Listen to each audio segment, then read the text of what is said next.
Halo anak-anak, selamat datang dalam pembelajaran fisika kelas 10 semester ganjil tahun ajaran 2021-2022.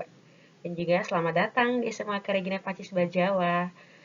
Baik, selama satu semester ini, kita akan mempelajari beberapa materi fisika. Yang pertama yaitu hakikat ilmu fisika, dan yang kedua pengukuran, yang ketiga vektor, yang keempat gerak lurus, yang kelima gerak parabola, dan yang keenam gerak melingkar. Jadi, keenam materi pokok ini kita akan mempelajari selama satu semester ini. Untuk pertemuan pertama kita hari ini, kita akan mulai mempelajari tentang hakikat ilmu fisika. Beberapa hal yang harus kita lalui selama satu pertemuan hari ini. Yang pertama, kita harus mengetahui apa sih tujuan pembelajaran kita hari ini. Nah, setelah kita mengetahui tujuan pembelajaran, Ibu akan menyajikan dan memberitahu kalian tentang apa sih dunia fisika itu, seperti apa dan untuk apa fisika itu. Dan setelah itu kita akan masuk ke bagian penugasan. Nanti akan dijelaskan lebih detail. Dan berikutnya Ibu akan menjelaskan referensi dari pembelajaran kita hari ini, itu dari mana saja yang Ibu ambil. Dan yang terakhir Ibu akan memperkenalkan diri melalui profil. Tujuan pembelajaran kita hari ini yaitu melakukan pembelajaran olah TKP. Yaitu kita melakukan pengamatan terhadap lingkungan di sekitar kita yang berkaitan dengan ilmu fisika. Nah, tidak sampai di observasi saja. Nah, dari hasil observasi atau pengamatan tersebut dengan bersifat kreatif, kita harus melaporkan hasil observasi atau pengamatan tersebut dalam bentuk video. Fisika. Ya, dunia kita diatur oleh fisika. Gravitasi yang menarik seluruh planet di alam semesta, pesawat terbang bertonton yang bisa melayang dan tak jatuh dari langit, sepeda yang bisa terus melaju seimbang, semuanya diatur oleh fisika. Ia bisa sebegitu luasnya karena fisika itu adalah ilmu yang membongkar bagaimana dunia alam semesta kita bekerja. Mulai dari materi terkecil di alam semesta, hingga objek super raksasa seperti galaksi, mencoba menelusuri awal lahirnya semesta ini, hingga memprediksi akhir dari semuanya. Tapi juga membantu bagaimana hal sehari-hari bisa bekerja, termasuk juga untuk hal-hal yang menembus batas masuk akal. Fisika adalah ilmu tentang segalanya. Selamat datang ke ilmu yang mengatur segala hal di dunia ini. Sekarang kita masuk di bagian kedua, yaitu dunia fisika. Oke, apa sih hakikat ilmu fisika itu? Jadi, hakikat ilmu fisika itu merupakan ilmu pengetahuan alam yang mempelajari materi, energi, serta interaksi antara keduanya melalui serangkaian proses yang dibangun atas dasar sikap ilmiah dan menghasilkan sebuah produk ilmiah. Lalu ada begitu banyak peran fisika bagi kehidupan kita. Antara lain yang pertama, fisika itu berperan besar dalam penemuan-penemuan teknologi. Yang kedua, melalui fisika dapat menyingkap rahasia alam. Yang ketiga, fisika berada di depan dalam perkembangan teknologi. Yang keempat, fisika sebagai ilmu dasar yang mempunyai andil dalam pengembangan ilmu-ilmu lain. Dan yang kelima, fisika melatih kita untuk berpikir yang lebih logis dan sistematis. Jadi beruntunglah kalian yang mendapatkan pelajaran fisika ini. Oke, baik. Hanya sebagian kecil saja ya Ibu menjelaskan tentang hakikat ilmu fisika. Selebihnya kalian bisa mempelajari melalui referensi yang akan Ibu berikan nanti. Nah, untuk lebih memperdalam tentang dunia fisika ini, Ibu akan menyajikan sebuah video. Baik, mari kita saksikan video berikut ini.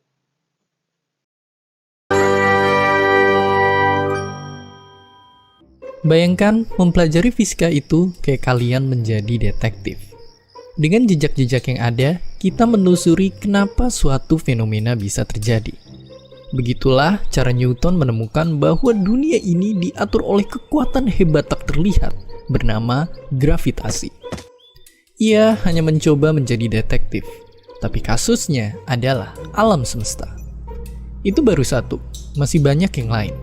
Tapi alam semesta memang sudah begini apa adanya dari awal.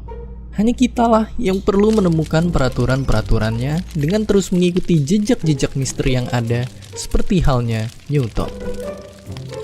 Dengan semakin banyaknya peraturan alam semesta yang kita temuin, makin banyak teknologi yang bisa kita ciptain buat hidup kita. Tapi sebelum kita lanjut, coba jawab satu pertanyaan ini. Apa yang kalian bayangin kalau ngedenger kata sihir? Mungkin yang kalian bayangin tuh kayak begini.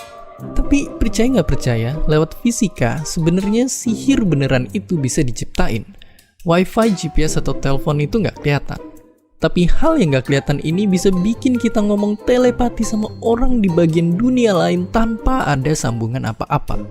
Begitu halnya juga ratusan manusia yang bisa terbang kayak burung, atau kereta kuda yang bisa jalan tanpa kuda, atau sebuah benda yang bisa bicara. Itu semua adalah sihir. Dan ternyata yang menakjubkan adalah itu hanyalah bagaimana alam semesta bekerja. Lewat para detektif hebat dan senjatanya bernama fisika, kita berhasil menemukannya. Dan yang lebih menakjubkannya lagi, masih banyak lagi sihir yang belum kita temukan di alam semesta ini. Oke, jadi fisika itu luas banget. Tapi kalau mau belajar, dari mana kita mulainya? Ayo kita mulai dari sini. Fisika klasik dengan tokoh pencetusnya Isaac Newton. Wilayah ini adalah yang paling sering diajarin di sekolah dan merupakan cabang fisika yang sangat berguna di keseharian kita. Lewat cabang-cabang ini, dunia ibarat mesin yang udah kita ketahui rahasianya. Segala hal di dunia ini bisa kita prediksi lewat fisika. Sampai tahun 1900-an, inilah batas bagaimana kita memandang alam semesta. Tapi lalu, hal misterius terjadi. Planet Merkurius mengitari matahari lebih cepat daripada yang seharusnya, begitupun juga banyak hal-hal aneh yang terjadi di skala sangat kecil. Para fisikawan menduga ada jejak yang menunjukkan bahwa ada sesuatu yang lebih besar di luar sana, sesuatu yang bahkan gak bisa dijelasin oleh fisika klasik. Para detektif fisikawan pun mencoba menelusuri jejak ini. Dan benar saja, mereka menemukan dua wilayah baru fisika yang belum terjamah dan super gila. Relativitas dan fisika kuantum. Relativitas ditemukan oleh sang jenius Albert Einstein. Teorinya ini begitu mengguncang dunia dan mengubah pemahaman apapun yang pernah kita ketahui tentang alam semesta. Jadi Einstein menemukan bahwa dunia kita itu bukanlah objek yang saling tarik-menarik, melainkan dunia kita itu ternyata bentuknya adalah seperti kain. Bayangin, ruang kosong itu adalah kain ini. Kalau kita naruh objek yang berat, maka kain kita akan ketekan dan jadi bengkok. Lalu karena bengkok, objek lain di sekitarnya akan jatuh tertarik dan menciptakan efek gravitasi. Kedengeran gak masuk akal? Itu baru permukaannya. Ternyata kain dunia kita ini terikat juga dengan waktu. Semakin kain atau ruang kita dibengkokkan, maka waktu akan berjalan lebih lambat di daerah sana. Untuk simpelnya, coba bayangin kalian lagi naik pesawat canggih terus ngelewatin ruang yang super bengkok. Kalian akan ngalamin waktu yang lebih lambat daripada lewat ruang yang lurus. Intinya, waktu itu bahkan ternyata bisa dibengkokkan dan dimanipulasi. Relativitas inilah yang berhasil memecahkan misteri permasalahan orbit Merkurius yang aneh sampai memungkinkan kita punya GPS yang super akurat. Tapi di medan lain, banyak para detektif juga menelusuri kebalikannya. Fisika kuantum menelusuri bagaimana dunia super kecil yang menyusun kita semua bekerja. Lagi-lagi yang mengejutkan, ternyata banyak hal tidak masuk akal terjadi di dunia yang super kecil ini. Contohnya, sebuah objek, yaitu elektron, bisa berada di dua tempat yang bersamaan, dan juga bisa punya dua wujud sekaligus. Ya, gila banget. Meskipun kedengarannya kayak film-film fiksi, tapi layar yang kalian lihat sekarang dan komputer yang merupakan basis peradaban modern bisa lahir karena pengetahuan kita di dunia kuantum. Tapi lalu tantangannya di dunia super kecil ini, banyak peraturan di fisika klasik dan relativitas tidak bekerja. Ini menimbulkan permasalahan di mana pemahaman dunia kita masih kayak puzzle yang belum lengkap. Maka sampailah kita di jurang misteri alam semesta kita saat ini.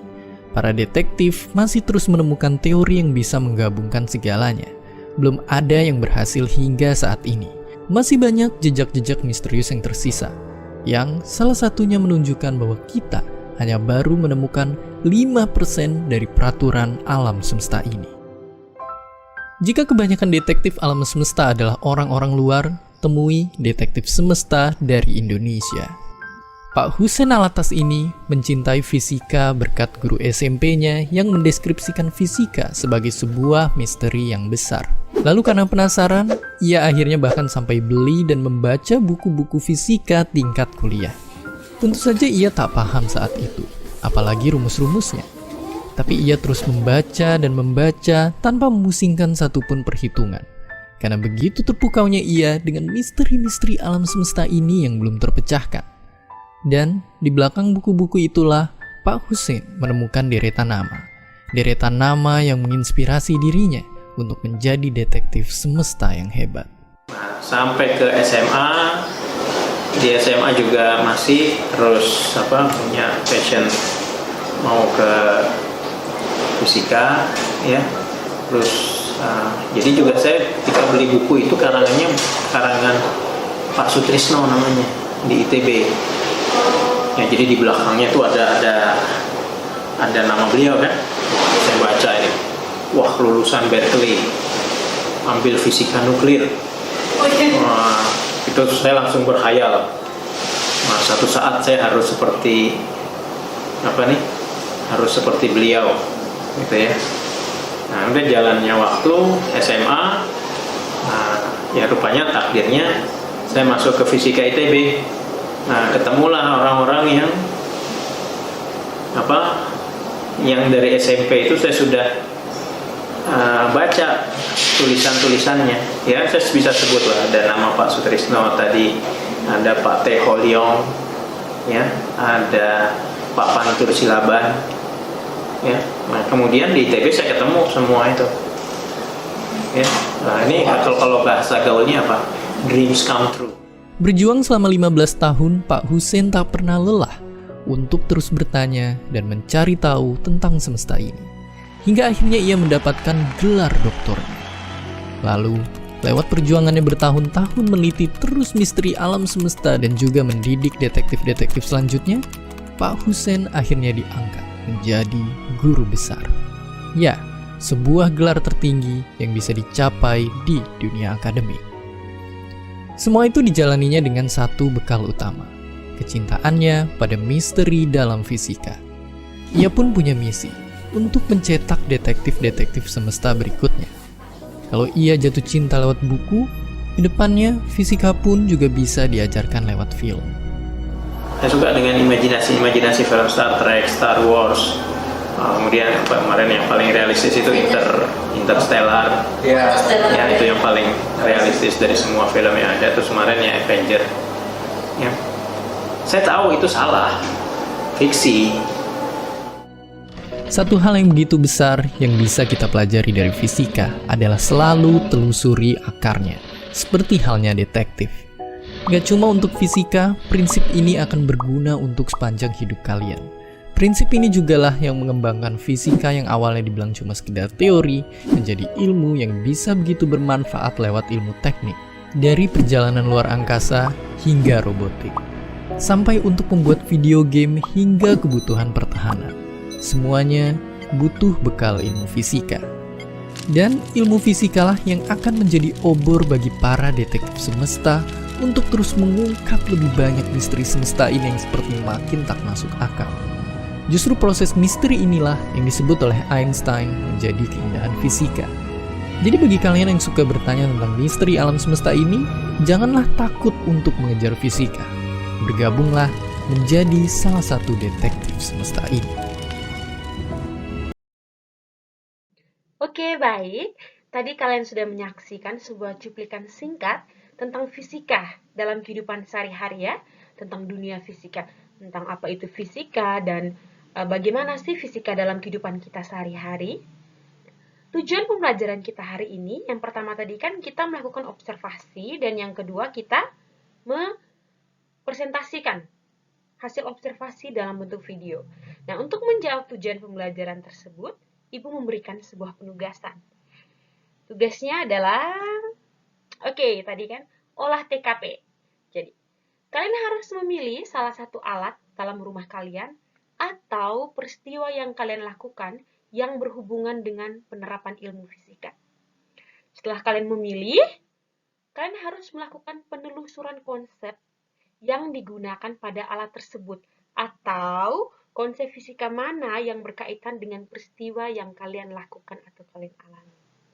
Nah, setelah melakukan observasi dan penelusuran, kalian harus melakukan presentasi, yaitu kalian harus menceritakan penerapan fisika pada alat tersebut atau konsep fisika pada peristiwa tersebut dalam bentuk video maksimal 5 menit. Oke, kalian harus membuat video sekreatif mungkin ya, video presentasi sekreatif mungkin. Nah, setelah kalian membuat video tersebut, kalian harus mengirimkan video tersebut ke GCR, ke sebuah link yang nanti akan Ibu bagikan. Nah, video ini akan menjadi nilai untuk materi hakikat ilmu fisika. Nah, nilai apa saja yang akan Ibu ambil ya dari video tersebut? Yang pertama adalah konten atau isi yang disampaikan. Bagaimana kebenaran penyampaian kalian tentang alat tersebut. Yang kedua, cara mempresentasikan, yaitu bagaimana cara bicara kalian, bagaimana cara kalian mengajar ya, seperti kalian tuh membagi ilmu kepada orang. Lalu, kalian tentunya harus berpakaian yang rapi dan di tempat yang bagus ya, bukan di kamar tidur, di tempat yang baik. Lalu pencahayaannya juga yang bagus, jangan di tempat yang gelap, karena akan mengurangi nilai kalian. Tadi Ibu sudah menjelaskan tentang tugas apa yang harus kalian lakukan. Jadi setiap orang harus memilih satu alat atau satu peristiwa yang berhubungan dengan fisika yang berbeda-beda. Karena ada banyak sekali alat dan peristiwa yang berhubungan dengan fisika dalam kehidupan kalian yang tidak kalian sadari. Jadi setiap orang harus berbeda. Jika sama, bagaimana jika sama? Maka nilai kalian akan dikurangi. Oke? Kalau 2 orang sama, maka akan dikurangi nilai. Jika 3 orang sama, akan lebih banyak mengurangi nilai kalian. Bahkan jika 4 orang sama, akan lebih banyak. Jadi kalian harus berbeda-beda ya, biar nilai kalian itu tidak dikurangi. Baik. Referensi yang Ibu ambil untuk pembelajaran kita hari ini, yaitu dari buku Fisika untuk SMA kelas 10 ya, penerbit Erlangga, penulisnya Martin Kanginan, dan juga dari YouTube. Jadi kalian kalau ingin belajar lebih banyak, kalian bisa mencari referensi ini ya, di buku ini dan di YouTube juga banyak sekali. Perkenalkan, nama saya Marius Sevina Tumita Supurino, biasa disapa Maria, dan saya mengajar mata pelajaran fisika kelas 10. SMA S Katolik Regina Pacis Bajawa memiliki 3 guru fisika, yaitu Ibu Francisca Romana Sawu, yang biasa disapa Ibu Vince dan mengajar kelas 12, lalu ada Ibu Ernista Fatima Batesai, Ibu Ersa, yang mengajar kelas 11, dan ada saya sendiri, yang mengajar kelas 10. Dan kami selalu bekerja sama dalam tim. Sekian dan terima kasih.